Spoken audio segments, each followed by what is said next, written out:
ನಿನ್ನೆ ನಾವು ಒಬಿಸಿ ಸಮುದಾಯದ ಮಿನಿಸ್ಟರ್ಗಳು, ಎಂಎಲ್ಎಗಳು ಮತ್ತೆ ಸೀನಿಯರ್ ಲೀಡರ್ಸ್ ಒಂದು ಸಭೆ ಸೇರಿದ್ವಿ.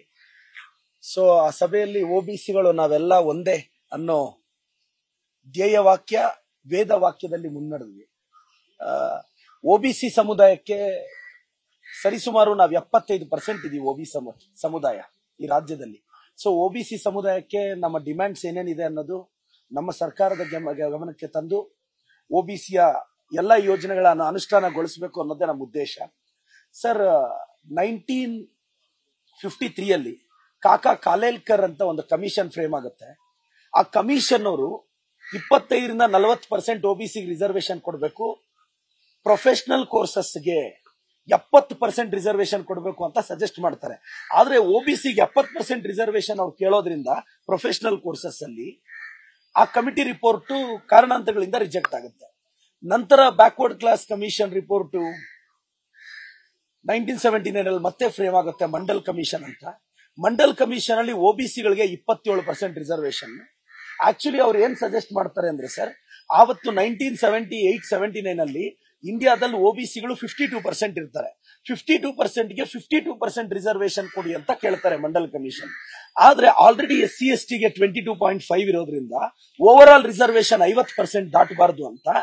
ಸೊ ಒಬಿಸಿಗೆ 27% ರಿಸರ್ವೇಶನ್ ಅದನ್ನ ತಂದಿದ್ದು ನಮ್ಮ ಕಾಂಗ್ರೆಸ್ ಸರ್ಕಾರನೇ. ಆ ಕಮಿಷನ್ ರಿಪೋರ್ಟ್ ನ ಒಪ್ಕೊಂಡಿದ್ದು ಕಾಂಗ್ರೆಸ್ ಸರ್ಕಾರನೇ. ಸೊ ಈಗ ಒಟ್ಟಾರೆ ಒಬಿಸಿಗಳ ಪರವಾಗಿ ನಾವು ಒಬಿಸಿ ಒಂದು ಪ್ರಬಲವಾದ ಒಂದು ಅತಿ ದೊಡ್ಡ ಸಮುದಾಯ ಕರ್ನಾಟಕದಲ್ಲಿ.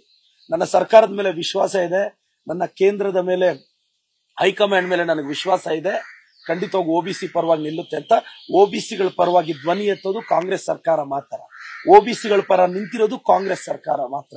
ಅಹಿಂದ ಭವಿಷ್ಯ ಕಾಂಗ್ರೆಸ್ ಮಾತ್ರ. ಒಬಿಸಿಗಳ ಫ್ಯೂಚರ್ ಕಾಂಗ್ರೆಸ್ ಮಾತ್ರ. ಆ ಸಭೆಯಲ್ಲಿ ನಾನು ಮಾತಾಡೋ ಅವಕಾಶ ಸಿಕ್ತು. ನಾನು ಅಲ್ಲಿ ನಮ್ಮ ಮೊಯ್ಲಿ ಸಾಹೇಬ್ರು, ಹರಿಪ್ರಸಾದ್ ಸಾಹೇಬ್ರು ಎಲ್ಲ ಇದ್ರು.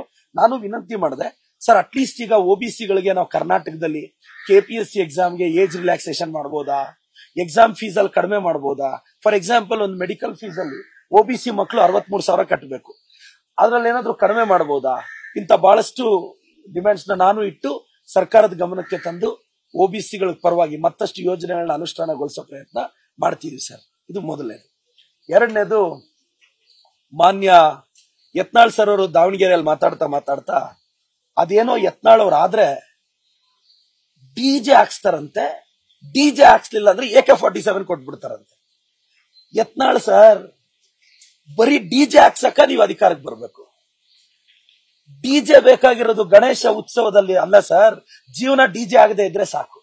ಯತ್ನಾಳ್ ಸರ್ ಮಾತಾಡಿದ್ರೆ ಅವ್ರ ಅಧಿಕಾರಕ್ಕೆ ಬಂದ್ರೆ ಅದೇನೋ ಆದ್ರೆ ಅವರು ಮೋಸ್ಟ್ಲಿ ಅದು ಗೊತ್ತಿಲ್ಲ ನನಗೆ, ಅದೆಲ್ಲ ಬಿಜೆಪಿ ಅವರು ಅವರೇ ಕಿತ್ತಾಕಿದ್ದಾರೆ, ಅದೆಲ್ಲ ಆಗೋ ಮೋಸ್ಟ್ಲಿ ಅವರು ಸಮಾಧಾನ ಕೇಳ್ತಾ ಇದಾರೆ. ಸರ್, ನೀವು ಡಿಜೆ ಹಾಕಕ್ ಅಧಿಕಾರಕ್ಕೆ ಬರ್ಬೇಕಾ? ಸುಪ್ರೀಂ ಕೋರ್ಟ್ ಡೈರೆಕ್ಷನ್ ಓದ್ಕೊಂಡಿದ್ದೀರಾ ಸರ್? ಹೈಕೋರ್ಟ್ ಡೈರೆಕ್ಷನ್ ಓದ್ಕೊಂಡಿದ್ದೀರಾ ಸರ್? ಅವರು ಅಧಿಕಾರಕ್ಕೆ ಬಂದ್ರೆ ಡಿಜೆ ಹಾಕ್ಬಿಡ್ತಾರಂತೆ, JCB ಎತ್ಕೊಂಡು ಬಿಡ್ತಾರಂತೆ. ಸರ್, ಉತ್ತರ ಪ್ರದೇಶಲ್ಲಿ ಯೋಗಿ ಅವ್ರನ್ನೇ ನಿಮ್ ಕೇಂದ್ರದ ಬಿಜೆಪಿ ಡಮ್ಮಿ ಮಾಡಿಟ್ಟಿದೆ. ಯೋಗಿ ಅವ್ರನ್ನೇ ಡಮ್ಮಿ ಮಾಡಿಟ್ಟಿದೆ ಅಲ್ವಾ? ಈಗ ಇಲ್ಲಿ ನೋಡಿದ್ರೆ ನಿಮ್ಮನ್ನ ಕಿತ್ತಾಕಿದ್ದಾರೆ. ಇದೆಲ್ಲ ಆಗಲ್ಲ. ಯತ್ನಾಳ್ ಸರ್, ನೀವೇನಾದ್ರೂ ಅಭಿವೃದ್ಧಿ ಬಗ್ಗೆ ಮಾತಾಡಿ ಸರ್, ಬ್ರಾಹ್ಮಣರ ಮಕ್ಕಳ ಬಗ್ಗೆ ಮಾತಾಡಿ ಸರ್, ಲಿಂಗಾಯತರ ಮಕ್ಕಳ ಬಗ್ಗೆ ಮಾತಾಡಿ ಸರ್, ವೀರಶೈವ ಲಿಂಗಾಯತ ಸಮುದಾಯದ ಬಡವ್ರ ಬಗ್ಗೆ ಮಾತಾಡಿ ಸರ್. ಅದೇನು ಮಾತಾಡಲ್ಲ. ಮಾತಾಡಿದ್ರೆ ಡಿಜೆ, ಮಾತಾಡಿದ್ರೆ ಡ್ಯಾನ್ಸು, ಮಾತಾಡಿದ್ರೆ ಸ್ಟೆಪ್. DJ permission ಕೊಡ್ಲಂದ್ರೆ AK-47. ಅವ್ರು AK-47 ಕೊಡ್ತಾರಂತೆ ಪೊಲೀಸರ ಕೈಗೆ. ಸರ್, 4 ವರ್ಷ ನಿಮ್ ಕೈಯಲ್ಲೇ ಇತ್ತಲ್ಲ ಅಧಿಕಾರ, ಆ ಗನ್ನುಗಳನ್ನ ಎಲ್ಲ ರೆಡಿ ಮಾಡಿಸಿದ್ರ ಇಲ್ಲ ಸರ್? ಈಗ ಮತ್ತೆ ಎಲ್ಲ ನಮ್ ತಲೆ ಮೇಲೆ ತಂದಿಟ್ಟಿದ್ದೀರಾ ಯತ್ನಾಳ್ ಸರ್ ಅವರು. ಮತ್ತೆ ನಮ್ಮ ಮೈಸೂರಿನ ಮಾಜಿ ಸಂಸದ ಪ್ರತಾಪ ದಾವಣಗೆರೆಯಲ್ಲಿ ಹೋಗಿ ಒಂದು ಮಾತಾಡ್ತಾರೆ. ಪ್ರತಾಪ್ ಅವ್ರೆ, ಶಾಮನೂರ್ ಶಿವಶಂಕರಪ್ಪನವ್ರ ಕುಟುಂಬದ ಬಗ್ಗೆ ನೀವು ಮಾತಾಡ್ತೀರಾ. ನಿಮಗ್ 3ನೇ ಎಲೆಕ್ಷನ್ಗೆ B ಫಾರ್ಮ್ ತಗೊಳ್ಳೋ ಯೋಗ್ಯತೆ ಇಲ್ಲ ಅಂತದ್ರಲ್ಲಿ ಕಳೆದ 50 ವರ್ಷದಿಂದ ದಾವಣಗೆರೆನ ಅಭಿವೃದ್ಧಿಯತ್ತ ಕರ್ಕೊಂಡು ಹೋಗ್ತಿರೋ ಶಾಮನೂರ್ ಶಿವಶಂಕರಪ್ಪನವ್ರ ಬಗ್ಗೆ ಮಾತಾಡ್ತೀರಾ, ಮಲ್ಲಿಕಾರ್ಜುನ್ ಸಾಹೇಬ್ರ ಬಗ್ಗೆ ಮಾತಾಡ್ತೀರಾ, ಪ್ರಭಾ ಅಕ್ಕ ಬಗ್ಗೆ ಮಾತಾಡ್ತೀರಾ.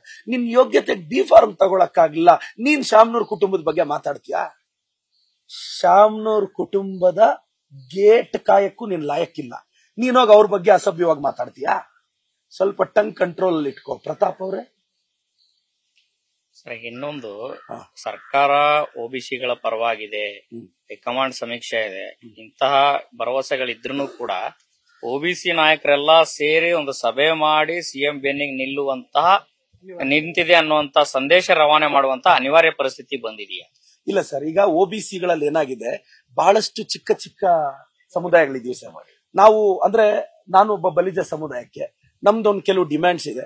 ನಮ್ಮನ್ನೆಲ್ಲ ಒಂದು ಪ್ಲಾಟ್ಫಾರ್ಮ್ ತಂದು ನಮ್ ಡಿಮ್ಯಾಂಡ್ಸ್ ನ ಸರ್ಕಾರದ ಗಮನಕ್ಕೆ, ಈಗ ನಾನು ಒಬ್ಬನೇ ಹೋಗಿ ಎಫೆಕ್ಟಿವ್ ಆಗಿ ಒಂದು ಕ್ಯಾಬಿನೆಟ್ ಸರ್ಕಾರದ ಗಮನಕ್ಕೆ ಅಲ್ಲದೆ ನಾವು ಒಂದು ಯುನೈಟ್ ಆಗಿ ಹೋಗಿ, ಸರ್ ನಮ್ ಸರ್ಕಾರ ಆಲ್ರೆಡಿ ಒಬಿಸಿಗಳ ಪರವಾಗಿದೆ, ಈಗ ಎಲ್ಲಾ ಸಮುದಾಯಗಳವರು ಮೀಟಿಂಗ್ ಮಾಡ್ತಿದಾರಲ್ಲ ಸರ್ ಅವ್ರವರು ಸಮುದಾಯದ ಅಭಿವೃದ್ಧಿಗೆ, ನಾವು ಹಾಗೆ ನಮ್ಮ ಒಬಿಸಿಗಳ ಡಿಮ್ಯಾಂಡ್ ಅನ್ನ ತುಂಬಾ ಸಾಲಿಡ್ ಆಗಿ ಸರ್ಕಾರದ ಗಮನಕ್ಕೆ ತರಬೇಕು ಅನ್ನೋದು ಉದ್ದೇಶ.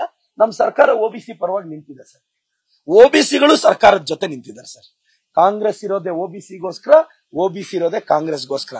ಈ ದೇಶದ ಇತಿಹಾಸದಲ್ಲಿ ಒಬಿಸಿ ಸಮುದಾಯದ ಟಾಲೆಸ್ಟ್ ಲೀಡರ್ ಇದ್ರೆ ಅಂದಿಗೂ ಇಂದಿಗೂ ಎಂದೆಂದಿಗೂ ಒಬ್ರೆ, ಅದು ಸಿದ್ದರಾಮಯ್ಯ ಸರ್.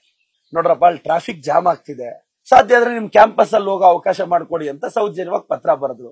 ಅದನ್ನ ವಿಪ್ರೋ ಅವರು ಯಾವ ಕಾರಣಕ್ಕೆ ಡಿನೇ ಮಾಡಿದಾರೋ ಗೊತ್ತಿಲ್ಲ. ಸೊ ಮತ್ತೊಮ್ಮೆ ರಿಕ್ವೆಸ್ಟ್ ಮಾಡೋಣ, ಈಗ ಅವ್ರ ತರ ಎಲ್ಲ ನಾವು ವಿಪ್ರೋ ಮೇಲೆ ಜೆಸಿಬಿ ಎತ್ಕೊಂಡು ಹೋಗ್ಬೇಕಾ? ಬಿಜೆಪಿ ಅವ್ರ ತರ, ಬಿಜೆಪಿ ಅವರು ಇದ್ದಿದ್ರೆ ಜೆಸಿಬಿ ಎತ್ಕೊಂಡು ಹೋಗೋರೇನೋ. ನಾವು ಸೌಮ್ಯ ಸ್ವಭಾವದವರು ಕಾಂಗ್ರೆಸ್ ಅವರು, ಅದಕ್ಕೆ ಪತ್ರ ಬರೆದಿದೀವಿ ಸರ್. ನಾವು ಬಿಜೆಪಿ ಅವ್ರ ತರ, ಬಿಜೆಪಿ ಅವ್ರು ಮಾತಾಡಿದ್ರೆ ಜೆಸಿಬಿ ಅಂತಾರೆ, ಯತ್ನಾಳ್ ಅವ್ರೇನಾದ್ರು ಇದ್ದಿದ್ರೆ ಜೆಸಿಬಿ ಓಡಿಸ್ಕೊಂಡು ಹೊರಟೋಗೋರೇನೋ. ಬಟ್ ಆಗಲ್ಲ ಅಂತ ಮತ್ತೊಮ್ಮೆ ರಿಕ್ವೆಸ್ಟ್ ಮಾಡ್ತೀವಿ ಸರ್. ಹಂಗೇನಿಲ್ಲ, ಅಭಿವೃದ್ಧಿಗೋಸ್ಕರ ಏನ್ ಬೇಕಾದ್ರೂ ಮಾಡ್ತೀವಿ, ಅಂತದೇನಿಲ್ಲ ಸರ್. ಮೋಸ್ಟ್ಲಿ ವಿಪ್ರೋ ಅವರಿಗೆ ಮತ್ತೊಮ್ಮೆ ಮನವರಿಕೆ ಆಗಿ ಅವ್ರು ಸ್ಪಂದಿಸ್ತಾರೆ ಅಂತ ನಂಬಿಕೆ ಇದೆ sir. Thank you sir. News first, ನಿರ್ಭೀತಿಯಿಂದ ನಿಮ್ಮ ಪರವಾಗಿ.